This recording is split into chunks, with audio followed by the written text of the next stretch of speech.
why don't you guys, okay, so just so everyone knows, this is obviously an interview with ImmunoPrecise. We're going to be talking to Dr. Jennifer Bath in a couple seconds whenever she gets on.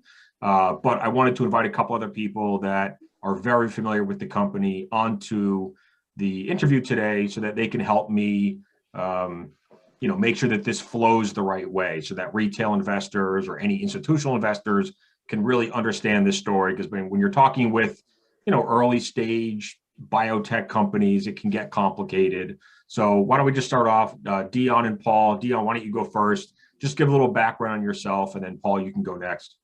Sure.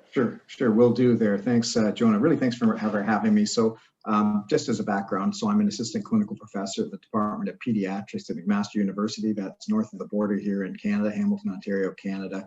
I am a pediatrician by training, and I see patients regularly. So I'm very intimate with the clinical diseases, infectious diseases, COVID-19. And also I work with a company called Sanofi, and they've just promoted me into a position called North American Senior Medical Expert. So my job essentially is to take complicated science and translate it into kind of a working kind of knowledge. And for today, it's a working knowledge so that you good folks that are viewing this will understand the next part of the conversation about the value that the products of ImmunoPrecise antibodies give to the healthcare system. Jonah asked me maybe just to talk a little bit about the immune system and sort of what the immune system does. I will tell you that I checked out Wikipedia. Wikipedia's actually got a really good kind of overview of the immune system. But just by definition, the immune system is part of our body that protects us. It protects us from things that are dangerous. Now, that can be divided into internal and external. When we talk about external, because everybody wants to talk about that because of COVID-19 and the SARS-CoV-2 virus, we are protecting against viruses. The immune system is protecting against viruses. But the immune system also protects internally. So for example, if some of our cells go offline and start to become cancerous, our immune system will take care of that. That's the good news of the immune system. Sort of the bad news of the immune system is it can get sort of dysfunctional, or sometimes it can get hyperactive and cause diseases like asthma, allergies, and eczema. And then sometimes it can even get to a point where it attacks our own body, giving rise to rheumatoid arthritis and things like lupus.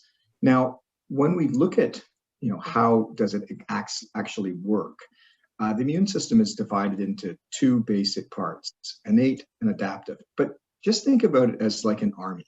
So the innate, or the generalized part, it's kind of like the frontline soldiers. It sees things coming, it just shoots at it. And the adaptive part, sort of the specialized, if you can think about it maybe as kind of the SWAT team or the Navy SEALs, maybe might be a little bit better. So if you give sort of an example, I don't want to get too complicated here, but let's say you're in the mall and the SARS-CoV-2 is floating around and it kind of falls into your lungs. Your innate or generalized system will just run out and grab it, and it'll do its best to kill it. But then it will also present it to the specialized or adaptive system, and that's where the antibodies are produced. So when we look at these opportunities that an IPA company, ImmunoPrecise antibodies, can provide to us, it can be from two basic components of our immune system, or utilization of our immune system. First is vaccines, right? And that is simply providing something of the virus so that our immune system will produce antibodies. It takes 1 to 2 weeks. And then there's more what we call like passive immunoglobulins, which is simply, we're going to give you antibodies. We're going to give you antibodies that work right now. So I've talked a lot. Last example is going to be That's rabies. like Trump, Dion, right? Regeneron, and that's he exactly stood up and said, "I think I'm cured." Yeah, that's exactly right. He basically was given antibodies. He was given antibodies, right? So let's I'm going to leave Trump alone for a little bit there. So let's talk about rabies for a second. So rabies is a disease that you get, from maybe a rabid coyote or a rabid dog or a rabid raccoon. They bite you. When you get rabies and it's inside your skin, you die. That's as simple as it. You get rabies, you die. So when you come to the emergency room where I work, you're going to have to provide antibodies right away. You need those because your body can't make antibodies fast enough to prevent you from dying. So they have to inject you with the cure, basically. Exactly. Now, at the same time, I'm going to give you the antibodies. They're going to go in there. They're going to kill the virus right away. But I'm also going to give you a vaccine to produce antibodies. It'll take 1 to 2 weeks, but just in case we miss something. And so that's kind of the way that I look at the immune system, what it does, so it protects us. How does it work? Well, it's got a general and it's got a specialized or adaptive.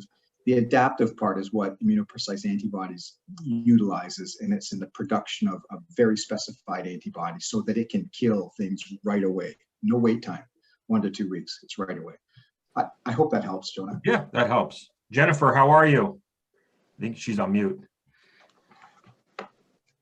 I'm good, thank you. Sorry Yay, about that. Jennifer. Sorry about that mix-up with the, I sent the email to, I had spelled out your email wrong, so that one's my fault. Oh, Well, no worries. thank you. So okay, before we talk about ImmunoPrecise, that was a nice lead-in by Dion.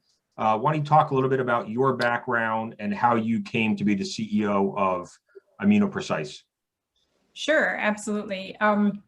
So my background from an educational perspective is in cellular molecular biology. I have a PhD in that particular area with an emphasis in immunology and also molecular genetics. And a lot of my expertise has been put toward therapeutic and vaccine development. And a lot of my time, professionally over the past 20 years has been spent both overseeing therapeutic programs, vaccine programs, preclinical design and development programs. Also consulting companies on areas of IND applications for clinical readiness of products. And, a significant amount of time in outward facing roles, working with pharmaceutical companies, helping them to translate clinically relevant programs into viable opportunities pertaining to manufacturing for clinical manufacturing, for setting up programs in a way that translates well to the clinical trials of interest for them. Great. So what attracted you to ImmunoPrecise, and why did you join the company? You've been here for 3 years, right? Yes, just over 3 years. What really attracted me to them is actually I had in a previous position been at a company where we were doing a lot of work in cell and gene therapy and therapeutic antibody discovery. And we were working primarily with large pharmaceutical companies in the space. And this was another case where my primary role was outward facing. Spent a lot of time sitting around the table at pharmaceutical companies, listening to a lot of the challenges that they had in moving therapeutic antibody products to the clinic. And they were getting just more and more pressure, especially over the past 5 to 10 years, to find quality vendors, find quality partners to outsource work, because there was a lot of consolidation at like the level of pharmaceutical companies to find partners to be able to focus internally at the pharmaceutical company on developing new programs, but having partners actually execute on those programs. And a lot of the challenges they were facing were around the capabilities, the technologies, a lot of antiquated technologies, things that were just not delivering clinically viable products to them, and also just taking entirely too much time. And so there were challenges from people leading those programs to the amount of money it was spending to actually just getting products that would be efficacious in the clinic. And so, before I came to IPA, this was something that I was acutely aware of, and I really was committed to finding a way to changing how we do therapeutic antibody programs, getting them to the clinic, having them be, successful the first time through, not, the sixth or seventh time through, and getting them to the clinic more rapidly. And so it was kind of interesting. I had about a year of conversations around that, really dedicated to finding a way to change industry, to leapfrog what was happening and really change the way pharma companies worked with other partners. And right around that same time, ImmunoPrecise actually approached me, after attending a JP Morgan conference in San Francisco. They had been talking to people about their vision. The board had this strategic vision to do a company, create a company that met those specific needs, bring leapfrogging technologies forward that could, would be more powerful, that would be more successful, and that would decrease the timeline to the clinic. And in the process of them having conversations with large pharma, a number of large pharma individuals or executives pointed them in my direction, knowing that we had had very similar conversations. So they gave me a call, they gave me their strategic plan, and I was hooked. I was thrilled to see that they had seen the same market dearth that I had seen and the potential in being aggressive and innovative in that space. So a couple of weeks ago, when I announced that I was going to be doing this interview, I've probably received 50, maybe 60, 70 emails and DMs from people that also know ImmunoPrecise. They've been investors for a while, and they're excited about, my ability to bring some attention to, the other retail investor base. And they usually start with, we love Jennifer, we believe in Jennifer, Jennifer has the vision. So when you joined the company, how have things changed over the last 3 years? What have you brought to the company that people are so excited about? Yeah, probably a number of things. So, part of it is that vision and really understanding how that vision translates specifically to the market, after over 20 years of experience in that market. I think also that the tangible aspects of exactly what a quality partnership looks like and what both sides need. But in addition to that, in terms of specifically, bringing different aspects of what the company really needed for a growth trajectory, it was really quite a bit. But it was, the company had gone public back in 2016 and had done an acquisition as well out in Europe, and had really started to move toward this this vision, this goal of innovative technologies and end-to-end services. But part of what was really needed was an executive team who was experienced in this space, who was known in this space, that had the networks and connection. Another part was, really just, focusing on, overall bringing together everything that was needed to build a global company, policies and procedures and consolidated practices that were standardized across the globe. We operate in a variety of different countries. We also serve clients from across dozens of countries, and there's a lot that goes into ensuring you're doing that effectively and efficiently. So really holistically restructuring the executive team, implementing policies and procedures that were standardized across the globe, implementing an enterprise software system that would give us real-time information and be able to monitor what's happening at every location across the globe, integrating, finance and marketing and brand name, brand recognition, and really then also, executing on very particular key aspects of things that needed to be done to ensure that pharmaceutical and biotech companies out there really understood how we differentiate ourselves. What is so unique about what IPA is able to do, and how we are really able to transform, their therapeutic antibody discovery programs. So when I describe the company, I typically say that there's these two pieces. There's the CRO business, which is sort of the legacy business. And then there's the Talum Therapeutics business, which is what you helped get off the ground. So maybe you can just describe what exactly the CRO business is, and actually what CRO stands for. And then we'll talk about Talum, because I think Talum is where everybody is interested, because they see that as the huge upside potential. Absolutely. So first, CRO stands for Contract Research Organization. And essentially what it is it is an arm of the company at IPA that basically does fee-for-service work for pharmaceutical and biotech companies. So those companies are able to come to us with a particular idea. Usually it's something along the lines of, wow, we discovered this particular protein, or we're interested in this protein, and we think that it is involved in disease progression of, X or Y. So for instance, this protein of interest that we think is involved specifically in the development of breast cancer. And they come to us as a CRO to explain what they understand about what exactly it is they want to go after with regard to this particular disease. And as a contract research organization, what we do is we take the problem and we lay out a plan with regard to how to solve that.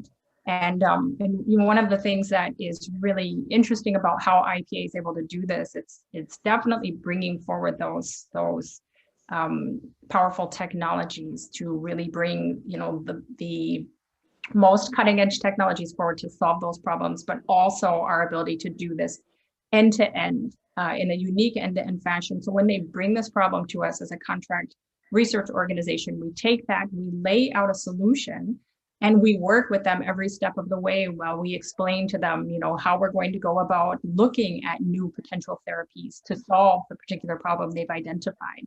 But then we go beyond that, too, unlike other companies who may have technologies that oftentimes are not nearly as powerful as our technologies, and then would, turn over some lead candidates, to that pharma company. Instead, what we're able to do is, bring that program in, produce those lead candidates, and then as a contract research organization, go beyond that and take them all the way through the process, helping them understand which ones are likely ideal, which ones are probably most clinically fit, helping them to understand, do the potential therapies we've produced really contain the activity of interest that you're looking for in order to stop that disease progression. And so kind of in a nutshell, when we talk about a contract research organization, that usually means that to go through this process for them, they're paying us overall a particular fee that we've quoted to them to complete that program. And then they take those therapies or whatever you develop and they take that into clinical trial, correct? Mm-hmm. Okay. So now let's talk about Talum. What exactly is Talum? When did you start it? What's the vision behind it? And then what's the upside that everyone seems so excited about? Absolutely. So, so Talum essentially, it was a subsidiary that we started a couple of years ago, very specifically because our technologies, being as efficient as they are in producing these products for our large pharma partners, obviously we're watching that. We see that we're building their pipelines, not just for them, but we have close to 500 different biotech companies we serve and about 70% of the top 20 pharma. And of course, as we're doing this and we're building and we're growing very rapidly in producing, these particular products for those companies, one of our aims all along was once we have really built that contract research organization arm, it's kind of a no-brainer for us to develop a subsidiary that produces its own pipeline projects or programs, very much specifically to house an internal pipeline of high-value assets within Talum Therapeutics. And so the purpose of that is to create different opportunities for the company, different diversified opportunities, and also obviously for investors as well. But it's kind of an interesting aspect of what we've added to IPA because it is it's a subsidiary where we are not tied to any particular disease indication. We source the particular targets of interest. We're able to utilize these same technology platforms that pharmaceutical companies are utilizing within IPA to build these assets within Talum. And it provides an opportunity for other companies to partner with us on a different type of business model. It also provides the opportunities for pharmaceutical and biotech companies to out-license products that are already through the continuum of discovery and development, and obviously in a more clinically ready state. So those biotech or pharma companies can come in, look at your antibody platform and pick which ones they want. And then essentially they take those into trial. And if anything leads to success, commercialization, you end up getting royalties on it. That's right. The way the Talum is set up is such that, and we have a range of ways we can set up the different partnering deals, but absolutely it's focused on downstream milestone and royalty payments. One of the differences, the key differences in the way that it's set up is that we're building, those programs, as opposed to what you'll more often see in our industry is people partnering early on and enabling people to come in to develop assets at cost, and then the company retaining maybe 5% or a relatively low milestone or royalty fee later on. And what's quite different about Talum is that we're doing all of the work, right, internally. So we're identifying the target and what disease we believe it's associated with. And we're able to bring programs into Talum, not based on a particular mandate, that we have to deal with in certain diseases, which oftentimes happens at these type of preclinical or clinical pipeline companies, but based on market need, on potential for ROI, on patient need, on the patent space, on all sorts of indicators that are important for not only indicating that the program will likely be successful, but that it'll also likely have a large ROI. So also one of the things that's interesting is that in our negotiations, we also have a lot more flexibility because we have designed and owned the program 100% in totality prior to the point of out-licensing a product at the end. What could the financial windfall possibly be in, best case scenario that one of these therapies or antibodies that you identify that ends up getting licensing, ends up going into a blockbuster drug? What could that be worth to IPA at some point? So I think the best way to look at that is just looking at other deals that have been done, right? That have been publicly disclosed. So there have been some good examples over the years. I think a couple of years ago, there was a CD3 bispecific project that was out licensed by a company called Teneo Bio to AbbVie Bioresearch. And I believe that was somewhere around a $90 million upfront payment to utilize that particular product is a preclinical product. So a very limited use of that product as well. As far as valuing IPA's pipeline in Talum, this is a really interesting topic because as we've had some analyst coverage on IPA, that analyst coverage has only focused around the CRO portion of our work. And yet, as you alluded to earlier, Talum is where so much of the excitement from investors comes in because you've got this stable bread and butter of a CRO that's already making, $15 to $20 million Canadian annually. And then you have this pipeline that's been developed of 15 to 20 different diversified products to all different sorts of diseases. And that's not being taken into consideration with respect to the valuation. And one of the things that, we really believe is that the Talum portion of our work will eventually, overshadow the top line of the company, which is right now almost all from fee-for-service work. And so as our pipeline is maturing, because Talum is so incredibly young and all of a sudden we have multiple assets now reaching that, preclinical space and beginning to gain value, one of the things that we are focused on is starting to really look at, as we look at how do we divide these assets, how can they get out licensed, try to put a valuation model around that, which can be challenging, but for which we are bringing experts in to start looking at. So right now, parts of the world are focused on COVID-19. Mm-hmm. I wish everyone was focused on COVID-19 because I don't think it's over yet. And the reason it's not over is because either one, the vaccine rollout is happening slowly in some parts of the world, and then two, you have variants. So I know people that have personally come down with COVID after getting the vaccine because they have one of these variants. So, as we potentially learn to live with COVID-19 for many, many years to come, as these variants continue to mutate or the virus mutates and, creates these variants, how could IPA help, protect us from these variants?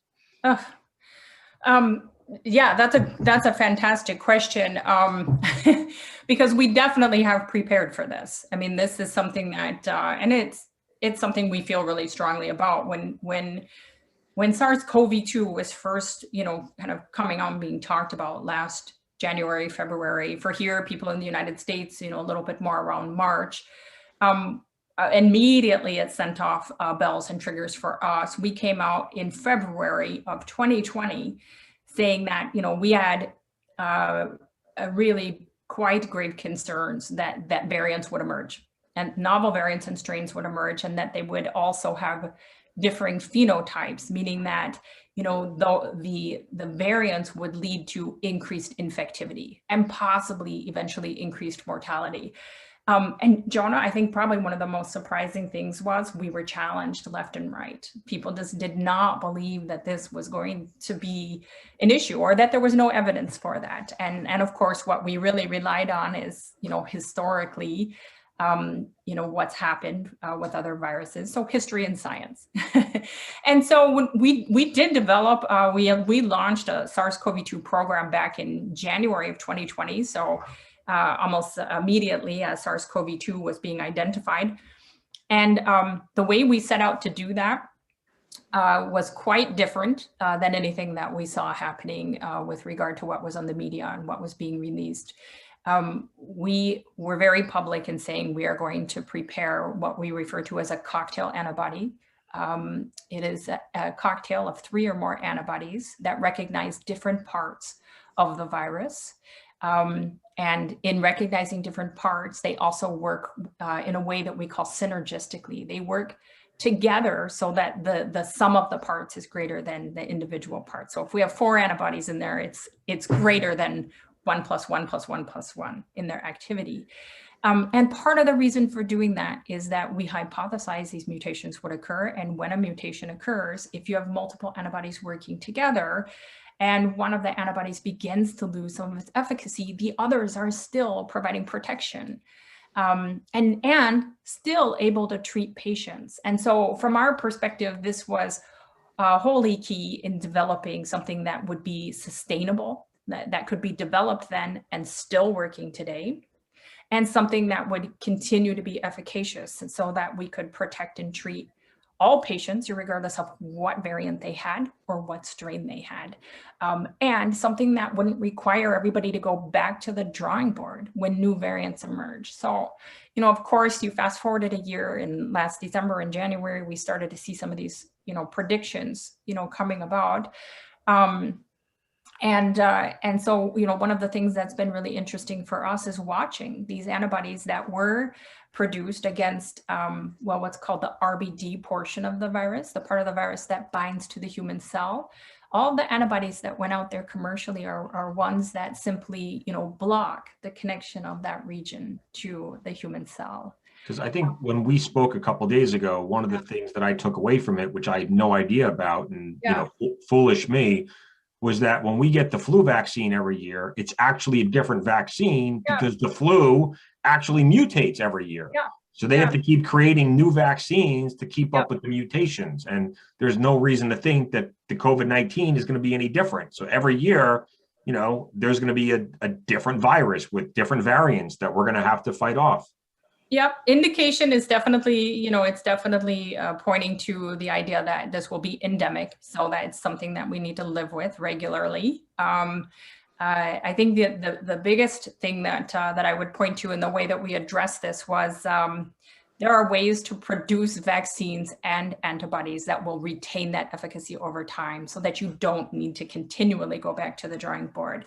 If you have continual monitoring and you have a product that is able to sustain and continue to be efficacious as these mutations occur, such as IPA has, and we're just diligently, constantly tracking ours versus the ones that are commercial versus also anything that's been clinically published, it eliminates some of that need to constantly go back and to readdress the problem.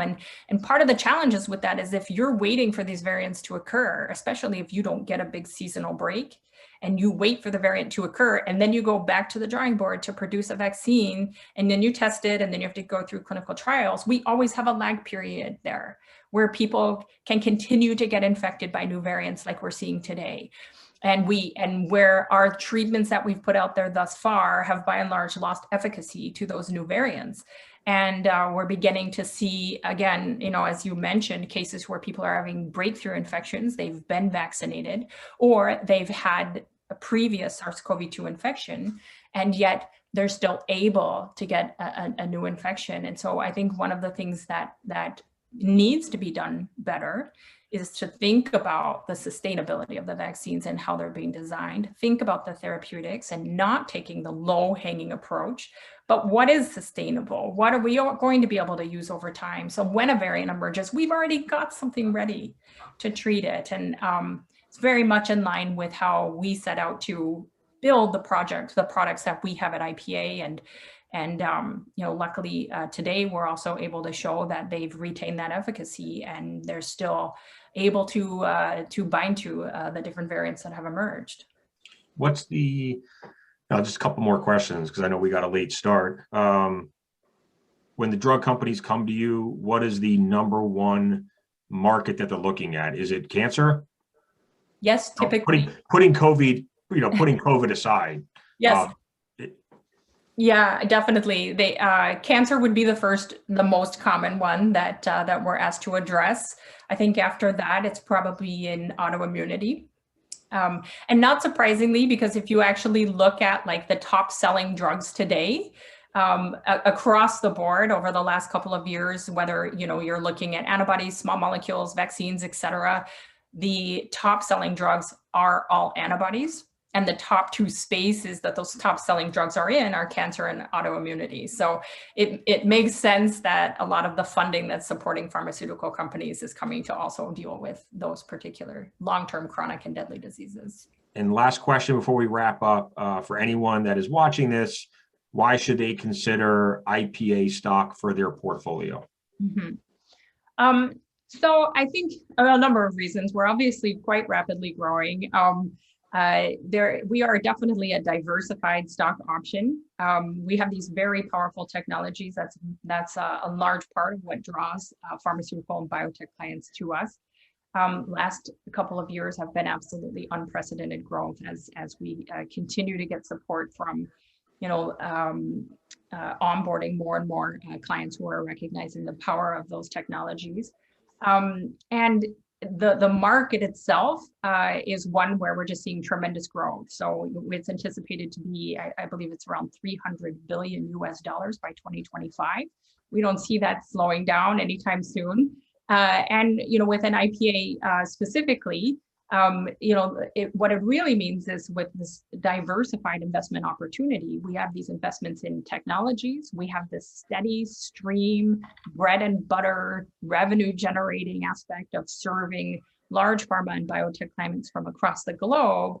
But then, unlike most companies, we also have this arm of developing novel therapeutics against a variety of different diseases, utilizing those same powerful technologies that pharma companies are using to develop their pipeline. So a lot of opportunity, a lot of potential within IPA, and a lot of diversity across the different business units that we serve. And great, so Jennifer, great management, right? one of the things, Jonah, different with IPA, and a lot of investors are kind of reticent to invest in biotechs because of the big cash burn. And with IPA, they've designed it where it's not a binary outcome. We don't look at one drug and it's like we have a big win or we have a big loss. We have a continual pipeline growing. Think of Talum as like a lottery machine kicking out 6 new lottery tickets a year. Right. And all of them. To look at it, Paul, because what's really interesting is having all this under one roof means that Talum is developing products effectively on a consolidated basis at cost, right? And then they're not carrying all the overhead of other pipeline companies because these are employees at IPA that just transfer price the portion of the time spent on building the pipeline product. And so even our first product that was out licensed to Janssen, we had already built it was an early stage product, but because we did it internally using, IPA and not having to outsource like other pipeline companies to 15 or 20 different companies to build the product before they're able to, out license it or take it to the clinic, we spent a fraction of what other companies spend to be able to build that product, and our profit was way over 90%. So I mean, absolutely, it's a very, very different business model for building internal assets and for the return on investment. Right. I mean, and that's why I don't like to even call you guys a biotech company, because you're really not. You're a drug discovery company more than anything else. Biotech sort of implies that it's either a home run or it's a strikeout, and that's not the game that you guys are playing. And that's one reason I own the stock, is because I feel like, there's very little downside because of the CRO business, and then you have all the upside of Talum. So, and I think that, like you said, antibodies is one way to deal with these horrible viruses and diseases. And I think COVID is here for many, many years, whether people want to admit it or not. And we need more antibodies that can fight COVID and any other pandemics that might be coming around the corner. Yeah, absolutely. Well, thank you so much, Jennifer. Paul, thanks for joining as well. Great stuff. This was great. I mean, honestly, when I jumped on to my first due diligence call with you guys last week, I was like a deer in headlights. It was just so much information. I didn't even know how to grasp it. But thankfully, you guys have done a few calls with me over the last week, helped me understand all of this, and I hope that the audience got a little taste of it. So more information they can go to the website. So ImmunoPrecise.com, go to the investors tab. The investor presentation is really good. And I know you've done some other interviews as well. So thanks, guys. Appreciate your time today. Thank you. Bye-bye. Talk soon. Bye.